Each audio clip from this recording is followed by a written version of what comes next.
Very good morning. मेरा नाम राखी है और आज हम स्टार्ट करने जा रहे हैं पार्ट 6 ऑफ द चैप्टर परमाणु की संरचना, structure of the atom. Part 6 में आज हम करने जा रहे हैं चार टॉपिक में से पहला टॉपिक है परमाणु संख्या, एटॉमिक नंबर। दूसरा है द्रव्यमान संख्या, मास नंबर। तीसरा है समस्थानिक, आइसोटॉप्स। और चौथा है समभारिक, आइसोबार्स। तो ये चार चीजें हम आज 6 पार्ट में कवर करेंगे। ये लास्ट टॉपिक है हमारे इस चैप्टर के। तो आज हम ध्यान से कॉन्सेंट्रेट होकर पढ़ें।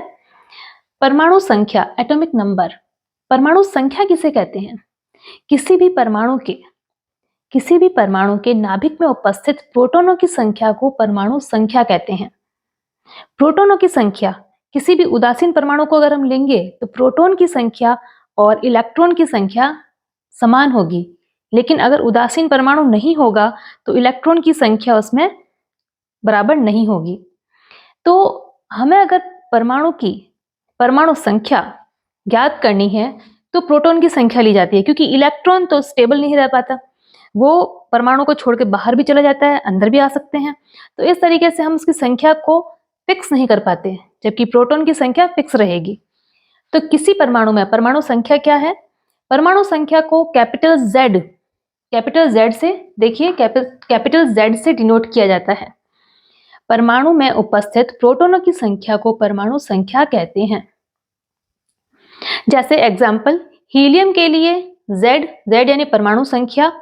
हीलियम का अगर हम परमाणु बनाएं, हीलियम के परमाणु में एक सेंटर है पॉजिटिव,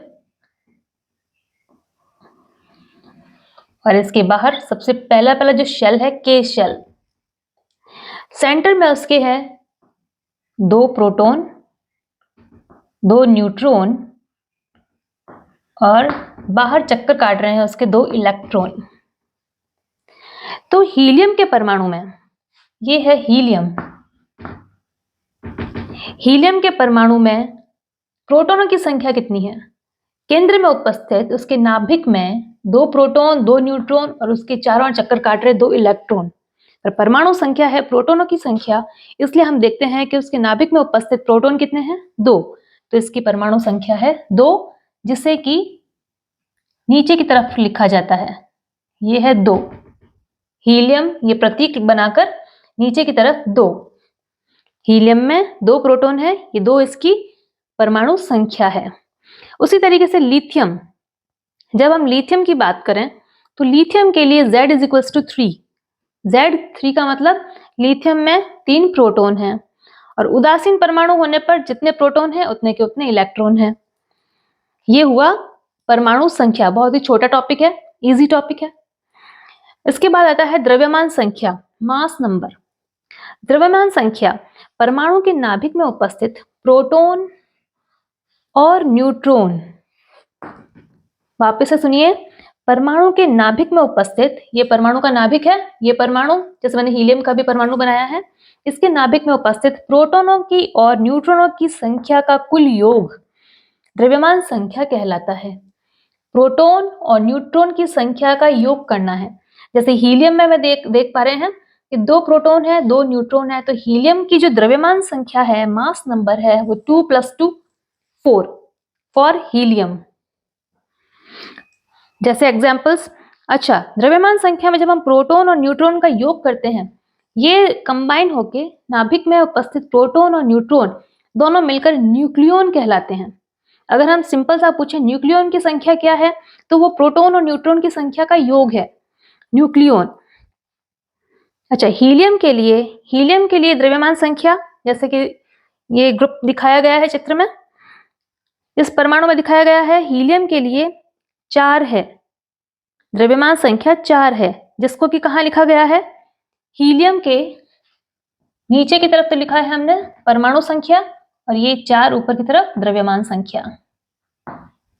इस तरीके से कोई भी प्रतीक होगा, प्रतीक किसी भी तत्व का प्रतीक, जैसे हमारे एलिमेंट जो है 118 तत्वों को हमने खोजा है, तो 118 तत्वों को ये प्रतीक है। हीलियम के लिए He प्रतीक है, तो ये प्रतीक,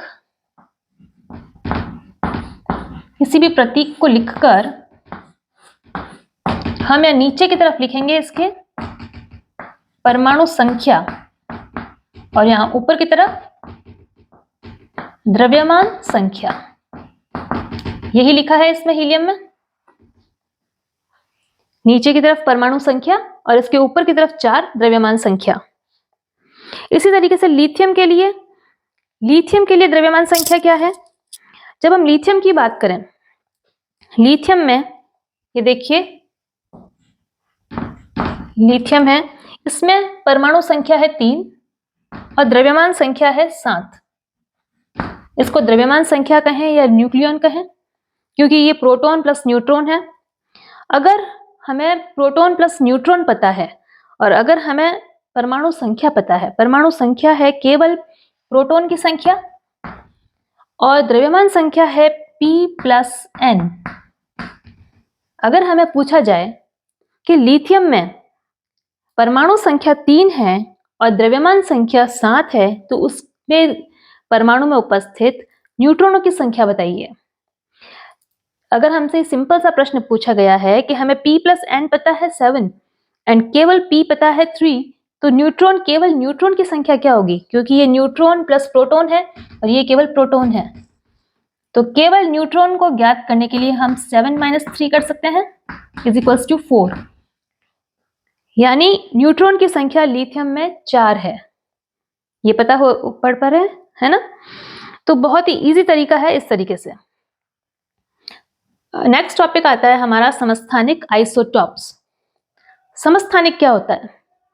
समस्थानिक ऐसे परमाणु जिनकी परमाणु संख्या तो समान है लेकिन द्रव्यमान संख्या भिन्न भिन्न है।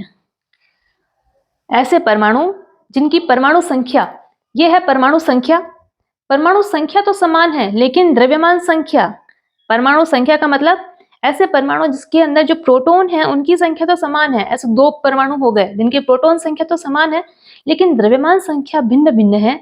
ऐसे परमाणु समस्थानिक कहलाते हैं, आइसोटॉप्स कहलाते हैं।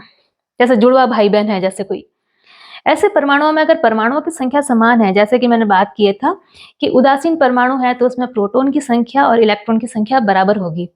और जब इलेक्ट्रॉनिक विन्यास, किसी भी परमाणु का इलेक्ट्रॉनिक विन्यास एक जैसा होता है तो उसकी रासायनिक अभिक्रियाएं भी एक जैसी होती है। तो समस्थानिक जो होंगे उनमें रासायनिक अभिक्रियाएं समान होंगी। समस्थानिकों के भौतिक जो गुण होंगे वो अलग अलग होंगे लेकिन रासायनिक गुण समान होंगे। देखिए, ऐसे परमाणु जिनकी परमाणु संख्या तो समान है, लेकिन द्रव्यमान संख्या भिन्न भिन्न होती है, समस्थानिक कहलाते हैं। इनके रासायनिक गुण समान होते हैं लेकिन भौतिक गुण अलग अलग होते हैं, वे कहलाते हैं समस्थानिक। अच्छा, समस्थानिकों की बात करें हम तो समस्थानिकों के एग्जाम्पल्स में सबसे पहले हाइड्रोजन के समस्थानिक। हाइड्रोजन के समस्थानिक में प्रोटियम, ड्यूटेरियम, ट्राइटियम, 3 तरह के हाइड्रोजन के 3 जुड़वा भाई बहन जो हमारे प्रकृति में पाए जाते हैं वो है प्रोटियम, ड्यूटेरियम और ट्राइटियम। इसमें क्या होता है, हाइड्रोजन की जो प्रोटियम है, प्रोटियम का जो हाइड्रोजन है उसमें परमाणु संख्या 1 और द्रव्यमान संख्या भी 1 है। दूसरा जो ड्यूटेरियम है उसमें परमाणु संख्या 1 और द्रव्यमान संख्या 2 है। और तीसरा जो ट्राइटियम है उसमें परमाणु संख्या 1 जबकि द्रव्यमान संख्या 3 है। तो तीनों परमाणुओं में द्रव्यमान संख्या 1, 2, 3 द्रव्यमान संख्या अलग अलग है और द्रव्यमान संख्या P+N होता है। अगर P नीचे जो हम देख रहे हैं परमाणु संख्या 1, 1, 1 यानी P तो सेम है पर P+N अलग अलग है। इसका मतलब ये हुआ कि इसमें तो न्यूट्रॉन है ही नहीं, क्योंकि द्रव्यमान संख्या में से परमाणु संख्या माइनस करेंगे तो हमें न्यूट्रॉन की संख्या पता चल जाएगी। तो जब ये भी 1 है, ये भी 1 है, तो प्रोटियम में तो न्यूट्रॉन है ही नहीं, इसमें न्यूट्रॉन 0। ड्यूटेरियम में परमाणु द्रव्यमान 2 है और परमाणु संख्या 1 है। जब 2 - 1 करेंगे तो इसमें न्यूट्रॉन 1।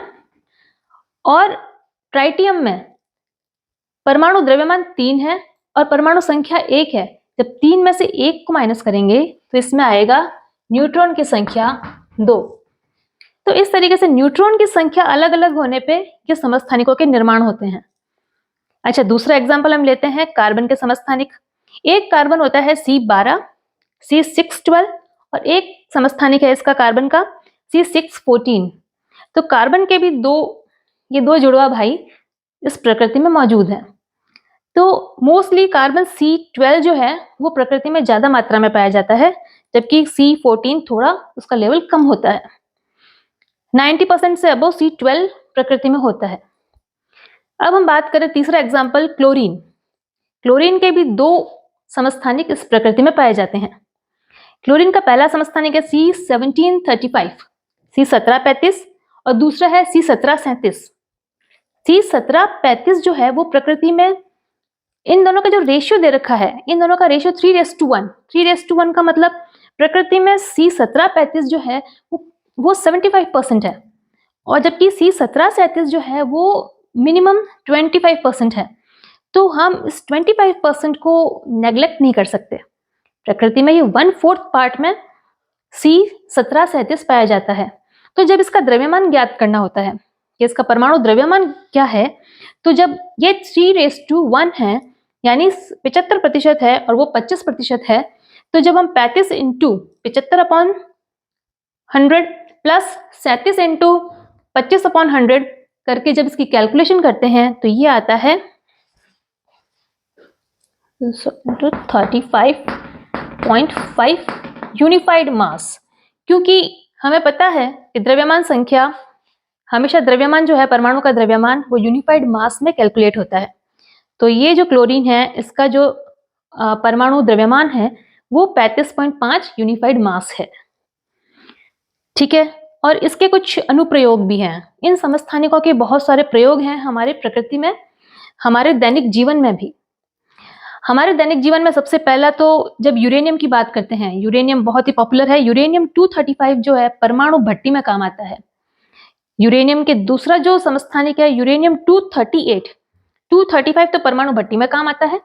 238 यूरेनियम 238 पुरानी चट्टानों की आयु, एज ज्ञात करने के लिए, पुरानी चट्टानें, कितनी पुरानी चट्टानें हैं, ये कितने बरसों पुरानी, तो उसमें यूरेनियम 238 काम में आता है। कोबाल्ट 60 कैंसर के उपचार में काम आता है। कार्बन 14, इसकी बात की हमने, कार्बन 14 लकड़ी और बोन्स की एज, जो लिविंग ऑर्गेनिजम्स हैं उनकी एज C14। और आयोडीन 131, आयोडीन 131 घेंगा रोग का इलाज में काम आता है। तो इस तरीके से ये आइसोटॉप्स जो हैं ये हमारे दैनिक जीवन में भी काफी महत्वपूर्ण होते हैं। इसके बाद आता है समभारिक यानी आइसोबार्स। ये बिल्कुल समस्थानिक का अपोजिट है। कैसे अपोजिट है? देखिए, समभारिक नाम से ही पता चल रहा है जिसका भार समान है। परमाणु, ऐसे परमाणु जिनकी द्रव्यमान संख्या समान हो, ये द्रव्यमान संख्या, ऐसे परमाणु जिनकी द्रव्यमान संख्या P+N समान हो लेकिन परमाणु संख्या भिन्न भिन्न हो, लेकिन केवल प्रोटॉन की संख्या भिन्न भिन्न हो, वो समभारिक कहलाते हैं। वापस से सुनिए, परमाणु जिनकी द्रव्यमान संख्या ये न्यूक्लियॉन की संख्या बोल रहे हैं, जैसे कि P+N, किसी भी परमाणु के केंद्र में उपस्थित नाभिक में P+N जो है, ऐसे परमाणु जिनके ये समान है लेकिन परमाणु संख्या, उनके अंदर उपस्थित प्रोटॉन की संख्या भिन्न भिन्न है, वो समभारिक आइसोबार्स कहलाते हैं। जैसे कि आर्गन और कैल्शियम। आर्गन का परमाणु संख्या जो है 18 है लेकिन द्रव्यमान संख्या 40 है, 40। और इसी तरीके से कैल्शियम में परमाणु संख्या 20 है लेकिन द्रव्यमान संख्या 40 है। तो इन दोनों का क्या कॉमन, क्या चीज होगी? 40, ये 40 और ये 40, ये कॉमन है। ये क्या है? द्रव्यमान संख्या। तो ये कहलाएंगे समभारिक। तो आज हमने ये 4 टॉपिक पूरे क्लियर किए हैं। पार्ट 6 के हमारे ये टॉपिक पूरे हो गए हैं। ठीक है बच्चों, तो प्लीज अच्छे से इसको पढ़ें और कोई क्वेश्चंस हो, कोई डाउट हो तो प्लीज कमेंट सेक्शन में कमेंट करें। ओके बच्चों, थैंक यू।